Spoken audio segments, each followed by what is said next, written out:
30 ବର୍ଷ ପରେ ଫେରି ଆସିଲା ଶଙ୍ଖା ଓ ସିନ୍ଦୂର। ଏମିତି ବି ହୁଏ ଜୀବନରେ, ନ ଦେଖିଲା ଜିନିଷ ମଧ୍ୟ ଦେଖିବାକୁ ମିଳେ। ସମାଜରେ ଯାହାର ଶୁଦ୍ଧିକ୍ରିୟା ସାରି ଦେଇଥିଲା ପରିବାର, 30 ବର୍ଷ ପରେ ପୁଣି ଘରକୁ ଫେରି ଆସିଛି ସେ।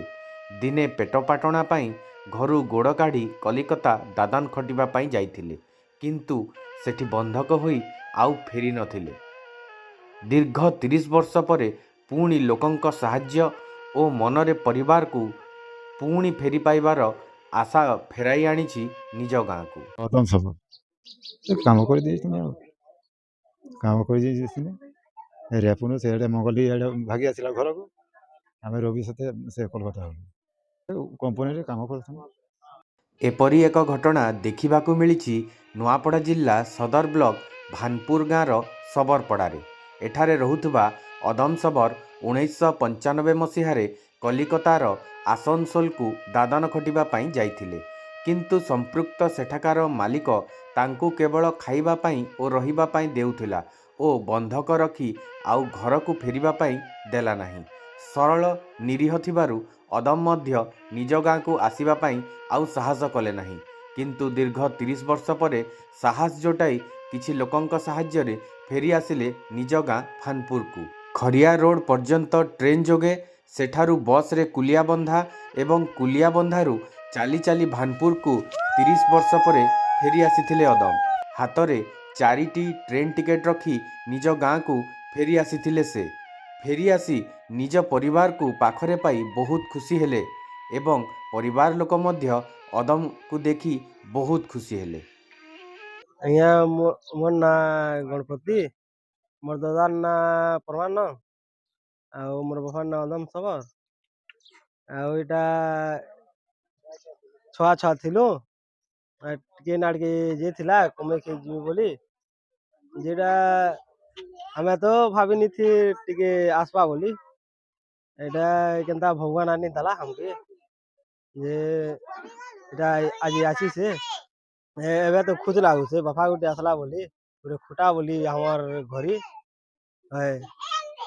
ଅଦମଙ୍କ ସ୍ତ୍ରୀ ମଇନବାଇ ସବରଙ୍କ ଶଙ୍ଖା ଓ ସିନ୍ଦୂର ଦୀର୍ଘ 30 ବର୍ଷ ପରେ ଫେରି ଆସିଥିବାରୁ ମଇନବାଇଙ୍କ ମୁହଁରେ ବର୍ତ୍ତମାନ ହସ ଫୁଟିଛି। ଏପରି ଖବର ଜାଣି ଆଖପାଖ ଅଞ୍ଚଳରେ ଚାଞ୍ଚଲ୍ୟ ସୃଷ୍ଟି କରିଦେଇଛି। আমার গাঁ সবরপড়া, আমার সাং অদম সবর, এটা কবডি ফাবডি খেলুଥିଲୁ। এটা 30 ଭିତରେ ଏଇଟା ଫେରିছে ଯେ ଆମକେ ଦେଖଲାକେ ଆବେ ଖୁସ୍ ଲାଗୁଛେ ଆଜ୍ଞା।